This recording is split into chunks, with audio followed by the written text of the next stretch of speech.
Hello there, welcome to the Saroy channel, wherever you are in the world, and so much love to each and every one of you. How are you doing? I hope you're doing incredibly well, and I hope you're going to get yourself that really lovely cosy drink, whether it's something warm and comforting or something very fizzy and refreshing. Let me know about it if it's something unusual. Go and get it, because I've got a fabulous story for you tonight that you're just going to love. So before we get started, don't forget to subscribe to the channel, click the notification bell and the thumbs up, and let's get started with tonight's story. Dear Sarah, and all your lovely listeners, I don't think my father was a particularly good judge of character, as far as women were concerned. Even my grandmother expressed similar umbrage and misgivings in regards to this matter. She'd never been kindly disposed towards any of my father's former girlfriends from the past. She shakes her head warily, looking at me through pale blue eyes that have weathered many storms, seen through a lot of turbulence in her life.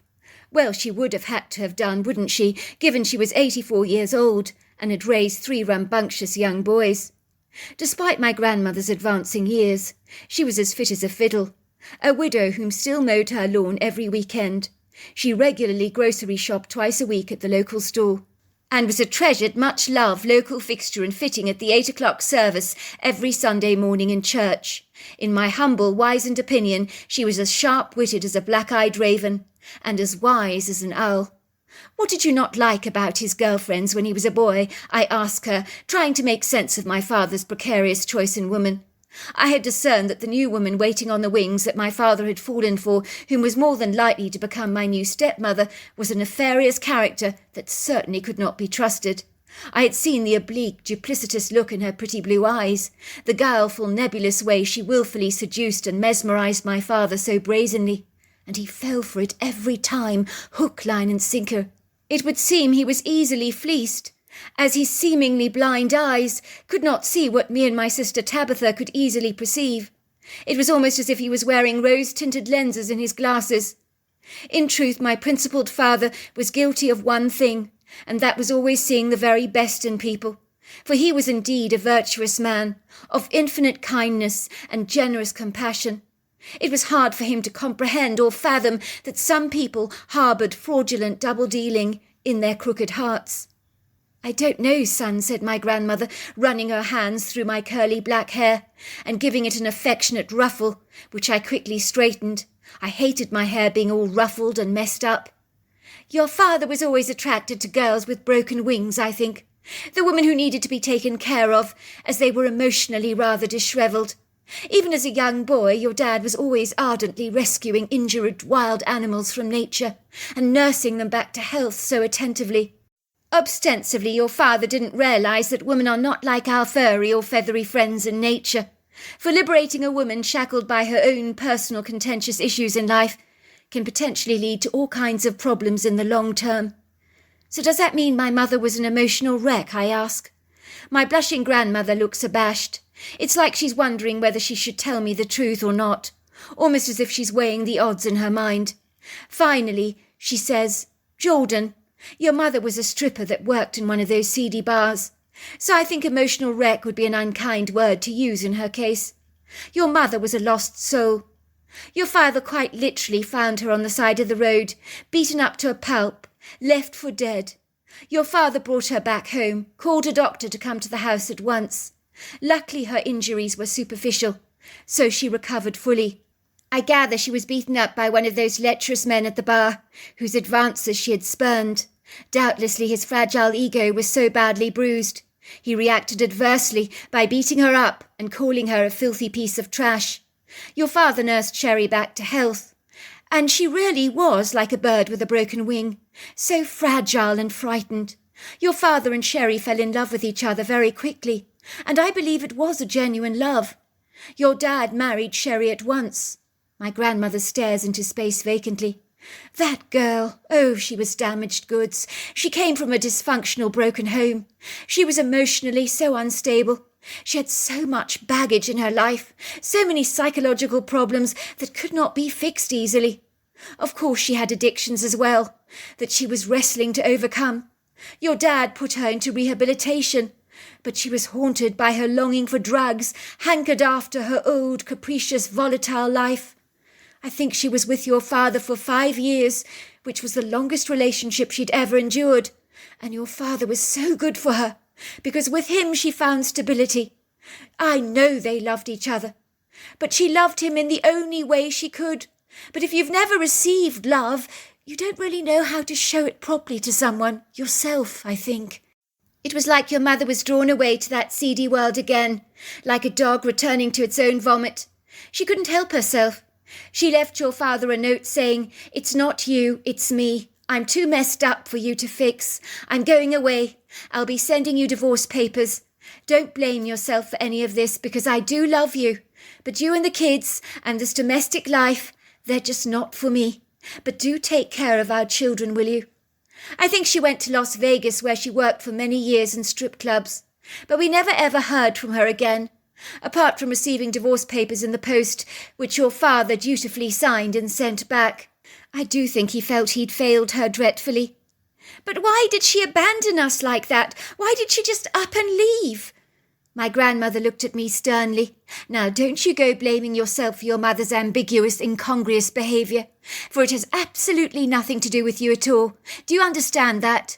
When someone is as lost as she was, they can't even look after themselves, let alone 2 children. She wasn't a good mother to the 2 of you by any means. She didn't know how to be a good mother. She had never experienced positive role models in her own life. Do you understand that? I nodded. I think I do. She possibly left you because Sherry was abandoned herself by her very own parents. She spent her life being passed around from one foster home to another.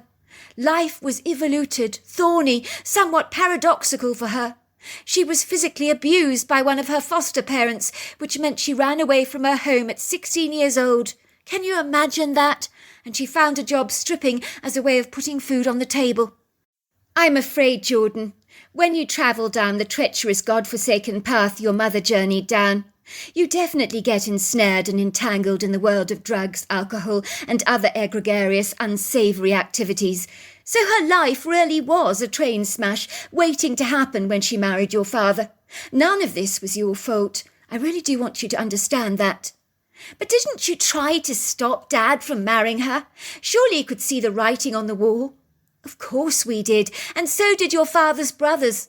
But your father claimed to be hopelessly in love with your mother and wanted to rescue Sherry, who had fallen to the wayside, to give her the life she deserved. But then some people just don't want to be rescued, Jordan. I've not met your father's girlfriend. I must confess, after Sherry, I didn't think he'd ever get serious about anyone else again. Your father was so devastated after that divorce. My grandmother pauses for a brief moment. Do you think it's serious, Jordan, with this new woman I mean? She asks me. I could detect the rising crescendo of worry in her voice, for my grandmother knows my father can be easily hurt, and would stop at nothing to prevent that from happening again. I nod wearily. Do you like her? My grandmother asks me, looking at me through her judicious blue eyes, to ensure that I won't hesitate to tell her the whole truth. And I certainly don't. I need to tell my grandmother exactly how I feel about this idiosyncratic new woman in my father's life, for she is the only person I can actually share my grievances with, whom I know will never betray my trust. I shake my head vigorously. I confess my rising doubts. I'm candidly uninhibited in expressing my reservations about this new woman that come flooding out of me as seamlessly as a free-flowing river running its full course. Oh, Granny, I say, I'm scared he's going to marry her, and I think he is. There's something about her I really don't like. It's like she's play-acting when she's in front of Daddy, but when his back is turned, she gives us this evil eye and literally leers at us like a vulture with such a menacing, derogatory look. I really don't like her. My grandmother audibly groans. Sounds like she's a manipulator then. Possibly a black widow type, you think? What's a black widow? Isn't that a poisonous spider, Granny? The kind that kills people? Well, when a woman is referred to as a black widow, dear, it means she has the ability to artfully entice and seduce a man with an adroit, cunning intent. A black widow spider, Jordan, bites its prey with a poisonous digestive enzyme that renders the prey paralysed, while the enzymes liquefy inside the prey so that the black widow spider can suck them out. A black widow woman is a poisonous, treacherous character that uses her feminine guile and seductive charms to lure a man into her silken web, and once she's ensnared him, she bites, literally bleeding the man dry financially, emotionally and physically. Sometimes she will literally kill her victim, and that happens a lot with Black Widow women. I think that describes her perfectly, Granny, although killing Dad I think would be going a tad too far for her. But I think she'd gladly take him for everything he's got. I certainly get that sense from her. Her name is Dahlia. She's pretty, long dark hair, golden skin. She met Dad at a bar. Dad was meaning to meet his friend Jack at the bar for a drink that night, and that was when he spotted Dahlia on a bar stool crying. Well, you know what Dad's like. He rushed over to the poor woman, asked her if she was all right. She told him she could really do with a friend right now, as she was desperately upset. So Dad brought her several drinks to comfort her.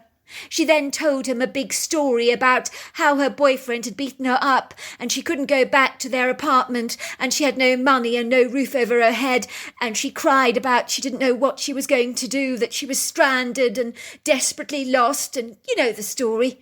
Well, Dad gave her money to get a hotel, clothes, food and toiletries. Of course he kept tabs on her to check she was all right. She informed Daddy that her boyfriend had been threatening her physically and that she was scared for her life. So Dad was very concerned and brought her home to be safe, giving her the spare room to sleep in. And from thenceforth she got her claws into him, and let's just say the rest is history. Oh dear, your father. Doesn't he see history is repeating itself all over again? This is only going to end in disaster, just like it did with Sherry. I promise you, Granny, he's been spoiling her rotten as well, taking her to fabulous restaurants, buying her designer purses and expensive clothes. She's lapping it all up, like there's no tomorrow. I don't think she's in love with Dad at all. She's using him. I can see she's using him. When she's had her fill, she's just going to be like that Black Widow spider and spit him out. And if they marry, I know Dad will never sign a prenup. He's a romantic like that, and that's what worries me, Gran. I mean, I'm 15, but I can see what's happening here. It makes me physically squirm. I want to warn Dad that this charming beluga whale he thinks he's rescued is really just a shark in disguise. My grandmother looked surprised by my analogy. Beluga whale? Is this woman big? She asked. No, I'm just saying I like beluga whales. They're benign and gentle. But this woman, she is not. You mean he's fallen for her charms, hook, line and sinker? Well, that and Dad's money, I think. I think she can tell Dad's rich. Oh dear, said my gran. Oh, I don't need you to tell me this, Jordan. It sounds too terrible for words. You think she's playing your dad, don't you? Acting like a drowned kitten on the side of the road. By the sounds of things, she certainly needs an Academy Award for her performance. Absolutely, I said. I don't even think she was beaten up by her boyfriend. I think she's making it up as she goes along. I could be wrong, of course, but I think it's a snare to make Dad fall for her. It's like she knows exactly how to press his buttons. Leave it with me, Jordan. We'll have to think of something to get your father's attention and help him to see her for who she really is. I'll think of something. Implicitly, I was indeed optimistic that my sagacious grandmother would do something before it was too late. After bidding her farewell, I walked my bicycle over the cobbled path to the white wicker fence and front gate, until I reached the pavement and then the dusty road. My grandmother's quaint 200-year-old cottage was on the outskirts of a rural town, and our farmhouse was 15 minutes away on a bicycle, so I would visit her regularly. I could talk to my grandmother about anything. I began to cycle down the dusty road, my bicycle wheels whisking up dust like you might beat up meringues with a rotary whisk, while little pebbles pinged against the wheels, as I cycled past embankments of tall imposing trees, from Rocky Mountain junipers, quaking aspens, bristle-cone pines, cottonwoods and spruces, and past farmers' meadows of black and white dappled cows that were grazing happily in the pastures, their large udders jiggling as they moved, and the bells attached to the collars around their necks tinkled prettily in the cool breeze. I finally reached the iron cowgate of our farmhouse, cycling speedily down the smooth asphalt driveway that was surrounded on either side by emerald green park-like fields and scattered liberally with trees. In the furthest distance you could see the undulating rise and fall of the mountains that bruised the sky in a kaleidoscope of pink, purples and yellows, whilst in the foreground was a luscious woodgrove that stretched back for miles, framing the valley in a sumptuous viridescent cushioning, so typical of the Colorado countryside. I loved our American farmhouse. I'd grown up here with my sister Tabitha, where I was raised by an adoring, devoted father, who had assumed both parental roles for us, raising us dutifully on his own, in a household where love was in bountiful supply. Our traditional farmhouse was enchanting, a dreamy symmetrical design, with a classical look that had an old-world vintage quality about it that was romantic and beguiling. People always described our farmhouse as pretty as a picture, pleasing to the eyes. I think it was the smooth flowing lines of the house, the rustic simplicity, the nostalgic wistful charm. Large open French windows, pretty pale blue shutters, a pale grey slate roof that married so seamlessly into the countryside, almost as if it had always belonged, as naturally as all the fauna and flora of this breathtaking landscape. As I parked my bicycle against the shed, I meandered towards my father's pottery studio. There he was, busily at work, producing one of his masterpieces, a 4-foot plant pot on the wheel. He looked up at me smiling, his hands moulding the clay so easily, as it glided up and down his hands, as the walls of the pot began to take shape, with the foaming clay dribbling down his hands. I was so often mesmerised watching my father create his masterpieces. Many illustrious creations of his were sold all over America, sometimes fetching hundreds to thousands of dollars. "Hello, Dad," I said, waving at him. "I'm back from Granny's, just so you know." He waved back at me. "Good, glad you're back. I'll see you in a mo. Let me just finish this." I retreated back into the house. I could see Dahlia was sitting on the sofa wearing a bright designer tracksuit with lots and lots of bling. Her legs hunched to her knees, eating a bowl of popcorn and watching Jerry Springer. She was laughing out loud at all the fighting on the television. "You go, girl! Go! Good for you, girl!" she was shouting at the TV with her mouth inflated with popcorn. "You go, girl! Get him! Eat him for breakfast! That's what he deserves! He's a jerk! Girl power!" She oscillates her arms towards the television, punching the air in her defiance. Then, sensing my presence in the doorway, she stopped eating popcorn and physically frowned, her eyes almost growling at me with indignation. "What is it you want, Jordan?" she snapped. "What do you bloody want? Can't you see I'm busy?" "Could you just turn the television down a bit?" I asked her nicely. "It's very noisy. I'm trying to do some homework." "How old are you, Jordan?" she says, standing up on her 2 feet, waving the remote control in her hands like a taser. She glares at me through eyes which widen in an intimidatory gesture designed to scare me, but it doesn't.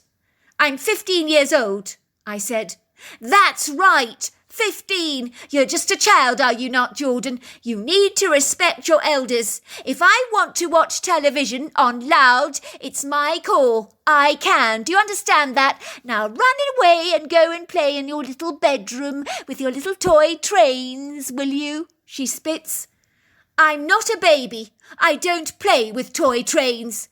"Well, do your homework then," she insisted, "and get out of my hair, will you? And by the way, don't you ever tell me to turn down the television. Do you understand, Jordan?" I ignore her and walked out of the room to join my sister in the kitchen, who was squeezing lemons to make homemade lemonade. "I hate her," whispered my sister. "I really hate her. I don't know what Dad sees in her at all. She's like one of those blood-sucking leeches from the rainforest. I went shopping with the two of them today, and Dahlia was pointing at everything she wanted in the window of the boutique. And Dad bought her everything she asked for. She hugged and kissed him dutifully, and every time I looked at her, she glared at me, and she even stuck her tongue out at me a couple of times. I so wish Dad could see her for what she really is." "Maybe something will come up," I said, knowing that my grandmother was working on a plan. The next evening my dad announced we were all going to my grandmother's for dinner. Must we? Said Dahlia, looking petulant. I thought we were going to take me to that lovely sushi place you mentioned. I don't want to go to an old person's house, she complained. Plenty of time for that, sweetheart, said my father, planting a tender kiss on Dahlia's cheeks. I've been wanting to introduce you to my mother, Dahlia. She's a wonderful old lady, lives in a delightful cottage on the edge of town. I think you're going to really love her. And more to the point, she's going to love you. Dahlia looked doubtful. She sulks in the front seat of the car, but my father fails to notice. This is Dahlia, mother, said my father, introducing my grandmother to his girlfriend. My grandmother studies Dahlia through her keen blue eyes. Dahlia looks elegant tonight in her designer jeans and smart red top. But my grandmother sees beyond that, as Dahlia puts on a sickly sweet smile for her that doesn't reach her eyes. It's very nice to meet you, Mrs. Madison. Ernest has told me so much about you. That's good to hear, said my grandmother, reaching to give Dahlia a warm hug.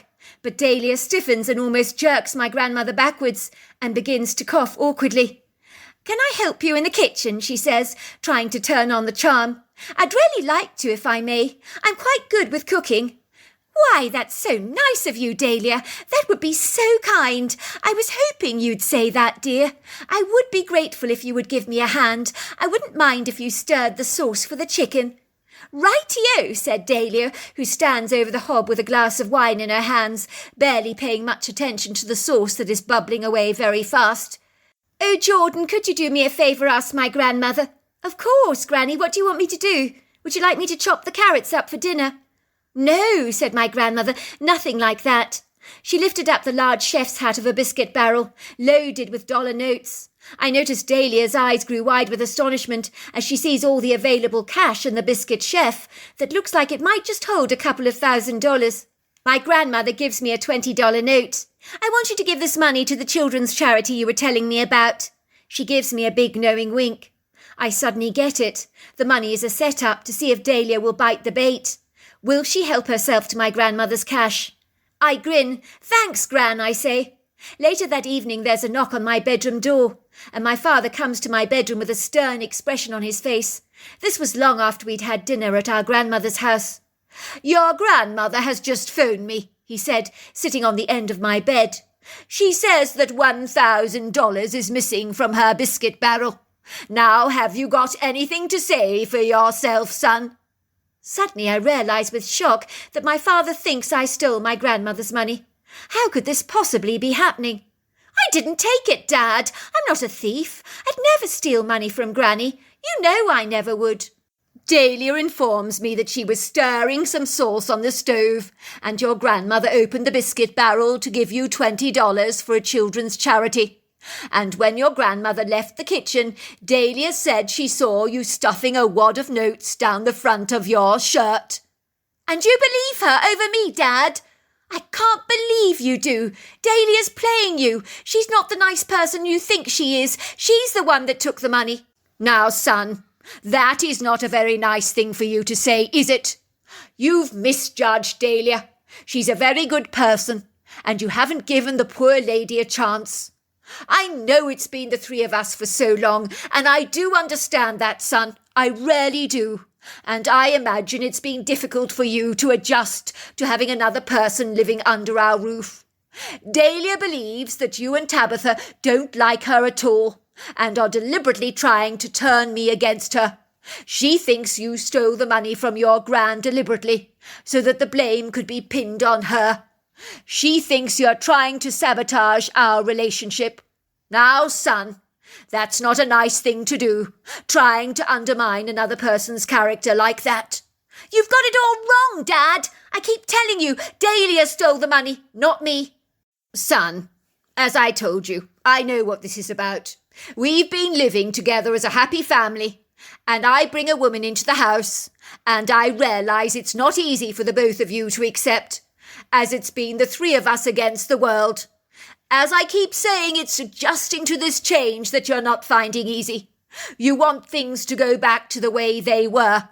But I would appreciate it if you would make Dahlia feel warmly welcome in our home. It would mean a great deal to me. He paused for a moment awkwardly. You see, son, I don't know how to say this to you, but I really like her a lot. I haven't felt this way about a woman since your mother and I got divorced. If things go the way I hope they will, I'm seriously thinking of asking Dahlia to marry me. But I have to put all those ideas on hold, as the three of you are not getting on, and it's a grievous concern to me. As you children are my primary responsibility, my greatest concern for your happiness is foremost in my mind, over and above my own. But I would really love for the three of you to get along, and for us to become a happy, loving family unit.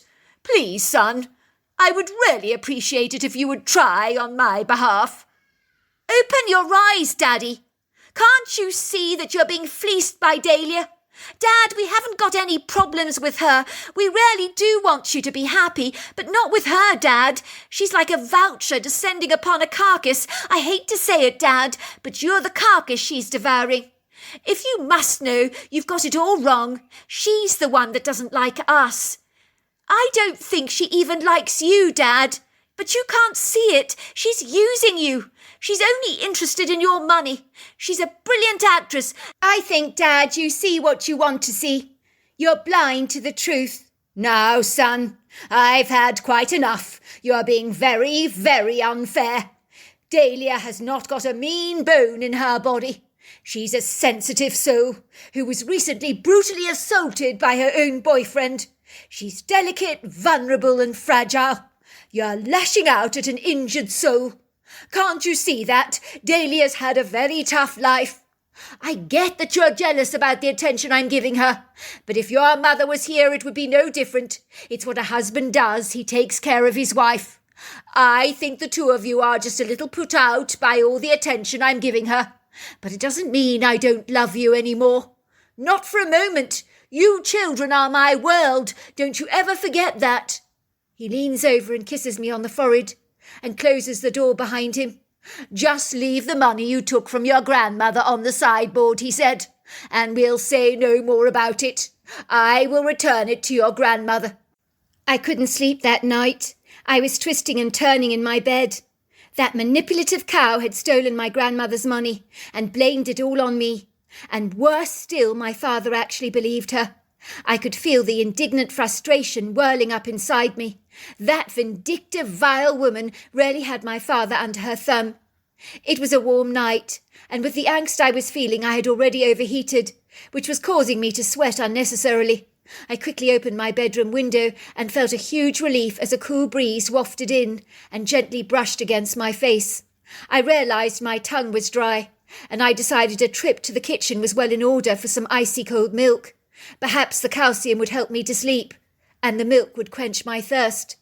I cautiously crept down the sweeping staircase, discerning that I could hear voices that were coming from the kitchen.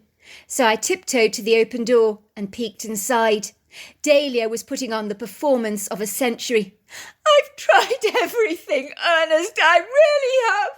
But those obnoxious children of yours are just so horrible to me. They really, really hate me. I'm sure that's not true, Dahlia. They don't hate you. Not at all. You've got that all wrong, said my father, putting his arms generously around Dahlia, who kept patting her eyes dry with a tissue as if wiping away tears that I personally doubted were even real. She sniffed. It's just too terrible. I don't know why Jordan keeps putting salt in my water, and the other day he put worms in my coffee. My father looked appalled. He did what? My son did what? He said, looking aghast. I didn't raise my kids to be so obnoxious like that. It's worse than that. I didn't want to say anything, but I saw Jordan peeing in my bottle of Mountain Dew. He's doing everything he can to break us up. My father's seething face grew purple with rage. I'd never seen him look this livid before. I couldn't believe Dahlia was making up these preposterous allegations against us that weren't in the least bit true. But she was so efficaciously compelling that my father was completely hoodwinked and duped by her foxy deceptions. And I got a teensy-weensy sense that underneath the surface Dahlia was really thoroughly enjoying herself, playing the part of the very wronged woman. And what about my daughter, Tabitha? Has she done anything to upset you, Dahlia? My father asked. Oh, yes, you know the dress you bought me, the one with the white lilies on it? Well, it's got a ballpoint stain on it, and I know your daughter did it. I found the ballpoint pen that was leaking in her bin, so she must have done it. Oh dear, said my father. I have to apologise for my children, Dahlia. Their atrocious behaviour is reprehensible. I will have to have words with them. I do so want the three of you to get on, and I don't see why you shouldn't. Have you thought about sending them to boarding school? I hear that spending time away from home makes children begin to appreciate what they've actually got. It helps them gain a sense of independence. It's not a bad idea. And imagine, Ernest, we could have this place all to ourselves. So that is what this all was about. Clever girl, I thought. She wants my father to perceive that we're so difficult that we should be sent to boarding school so that we can be out of her hair. You know what, Dahlia, said my father, I've got a marvellous idea. We need to nip these issues we're having in the bud. I want you all to get along well. Why don't I order a delicious picnic basket and you take my 2 kids into the woodgrove in the late afternoon for an early dinner? How about it? You can eat at 5 o'clock. It's very beautiful in there when the sun begins to set. You can take torches with you in case it gets dark.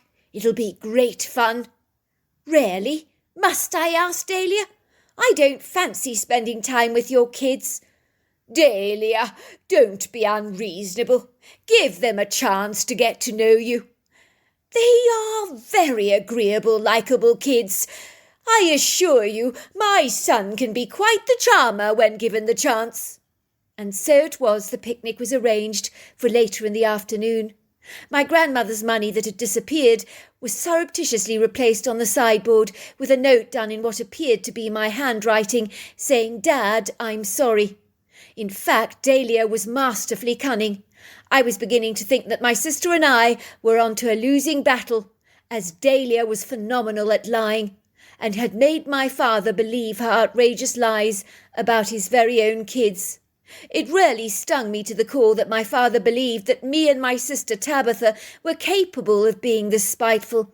So I will confess none of us were terribly enthusiastic about this picnic in the woodgrove that we were to spend with this awful woman, who seemed hell-bent on persuading my father to send us to boarding school.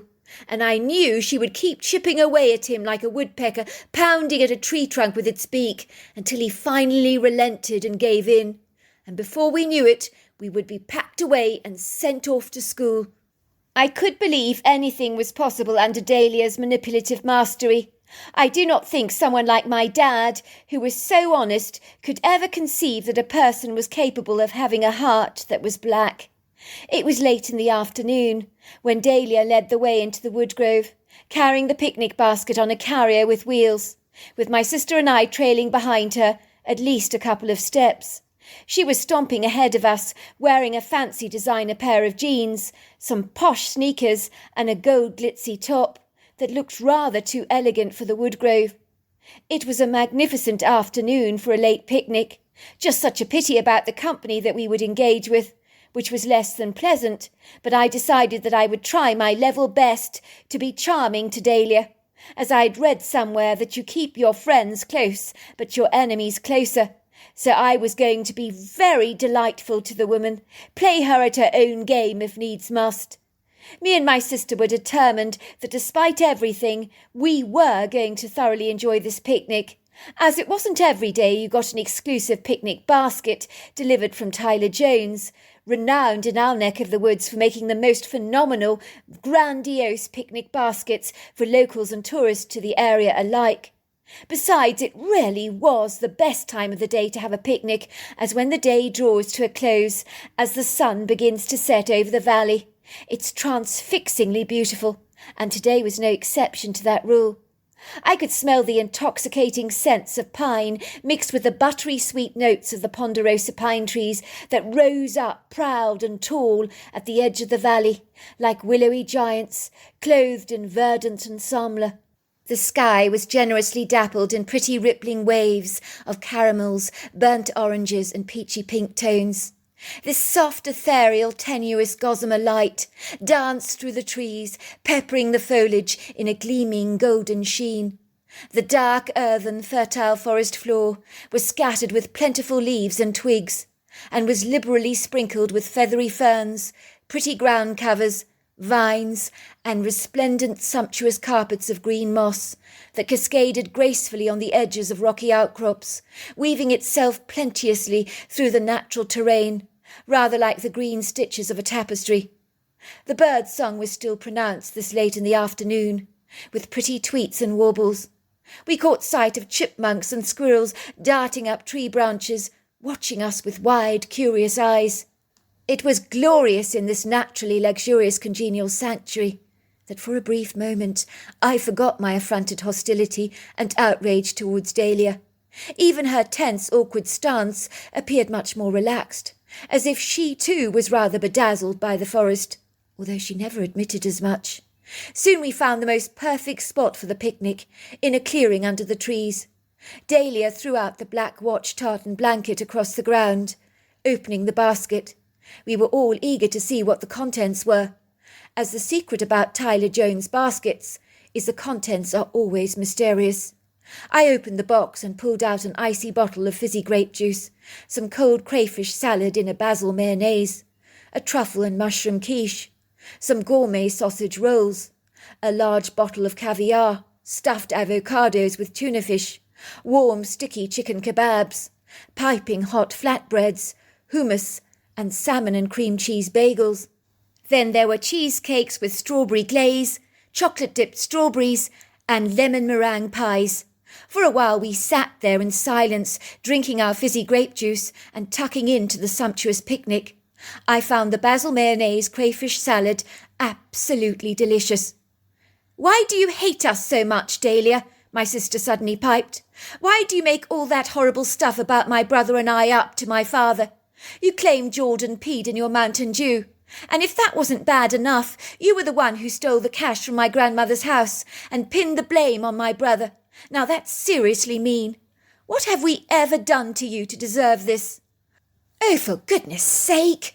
Give it a break, will you? Aren't we here to enjoy ourselves on this picnic dinner? And you're unearthing all that again?" said Dahlia, brushing aside my sister's comments. "That's the whole idea, was it not? Your father wanted us to enjoy ourselves on this picnic, not discuss all the things that we're upset about." My sister continued, "Do you even like my dad, Dahlia? That's what I really want to know." "Of course! What kind of a question is that? Of course I like your dad," she snapped indignantly. "Well, what are your intentions with our dad? Long term?" asked Tabitha. "You see, I don't want you to hurt my father." "Oh, I don't see what business that is of yours." "Well, it is our business, Dahlia," said my sister. "You see, we don't want our dad to get hurt. I keep telling you that. My mother hurt him years ago.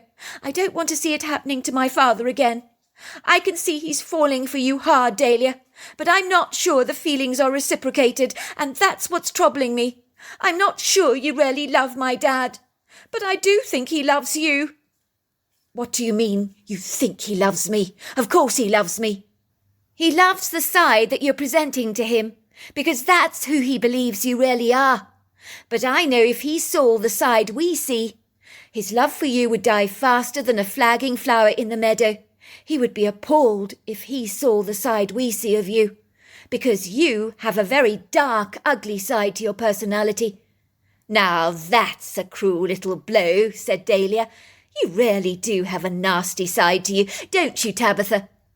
"But it's true," protested my sister. "You really are vindictive. If you want to know the truth, I don't like bloody kids.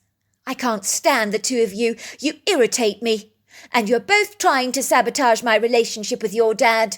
You don't want him to marry me, do you?"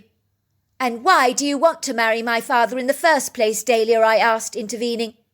"Is it his money, so you can milk him for all he's got, then divorce him and walk away with half of everything? Is that your plan?" "I'll tell you one thing," said Dahlia, popping a chocolate strawberry into her mouth. "You kids aren't as stupid as you look. You want the truth, do you? I'll give it to you. I'll tell you it, but then I'll deny it to your father. I'll tell him you maliciously made it all up. Your dad is as bland as a bowl of oat porridge on a Sunday morning. I like men that are like the blueberries and raspberries you put on the top.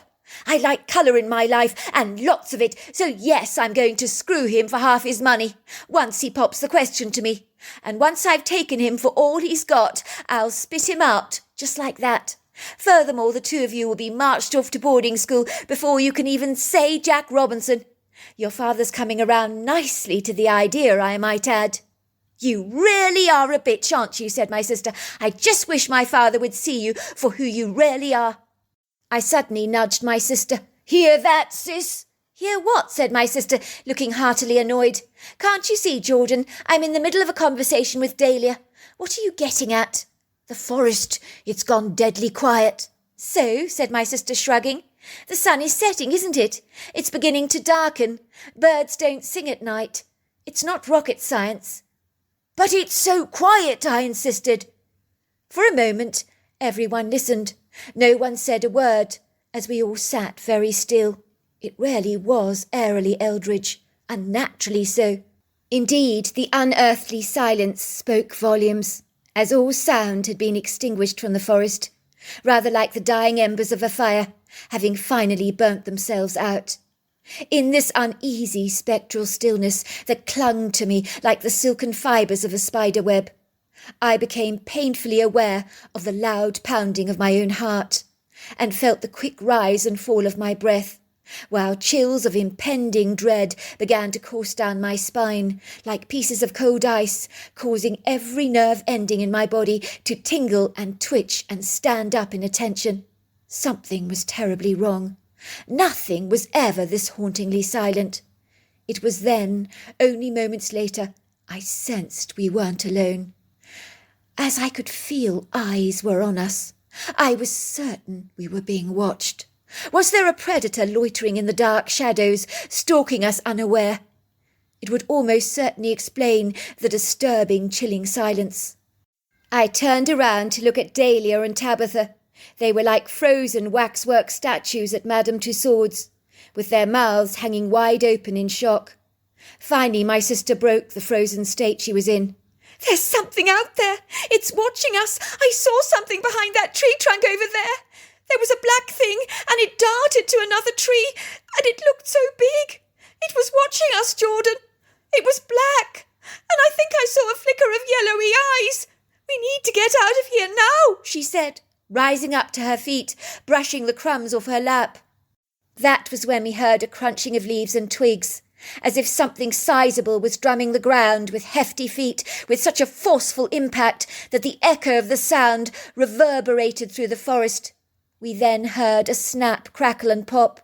We saw one tree beginning to sway unnaturally on its own, which was more than a little discomposing. And that was when we saw the dark, shadowy entity stalking between the boughs of the trees. At first this anomalous being was so obscure we couldn't discern it clearly. My sister let out the most god-awful scream. Ah! Then we saw him. It was a Bigfoot. No doubt about it in my mind. He was 7 foot tall, 3 feet wide across the shoulder area, possibly 600 pounds, and covered from head to foot with dark brown hair. In the fading light of the early evening gave off an attractive auburn sheen. I noticed his pyramid-shaped head was rather low slung on his powerful, highly muscular shoulders. His face was like that of an Indian warrior or chief, with deep-set hooded eyes, high cheekbones, a square masculine jawline, with a flat nose, and his bright yellow eyes stared at us with a curious intrigue. And then he moved towards us. It was in that poignant, indelible moment that fear gripped us with a forceful nudge, as this imposing, powerful creature, built like an army tank, could literally lash out at us with one of his powerful hands, and it would be over for us in a heartbeat. It was this imposing, powerful presence of the creature that caused my legs to become as gelatinous as jelly, so it was hard to move in any way. "Run!" my sister screamed. "Run! Run now!" As the creature glided towards us, the next thing I knew was I felt hands upon me that belonged to Dahlia. Dahlia had thrown me in the creature's path, and my nose was almost touching his feet. I could hardly believe it. She had thrown me to the wolves without a care in the world. The Bigfoot looked befuddled. He reached out with his overlong arm and pulled me to my feet. And when I glanced into his yellow eyes, all I could see were pools of kindness. I knew then that this Bigfoot would never hurt me. It was his girth and size that had intimidated us, but this creature was a pussycat. He pointed towards the picnic basket. "Smells so good," were the words that came into my head. "I didn't mean to scare anyone. It's the way I look, you see." I wondered if I'd imagined the words that I was hearing. The creature was looking at me, and I realized that those words he had indeed spoken to my mind, and he was expecting an answer of sorts. "Help yourself," I said, pointing to the basket. I didn't want to run away from this creature. Now I was the one that was intrigued. So I sat down on the rug, very comfortably, watching him eat our leftover picnic. I wish I could tell you how charming this creature was, for his nature was so endearing that I sat down with him, watching him eat every morsel.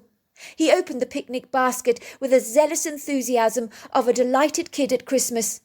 I watched him enchanted, smelling everything.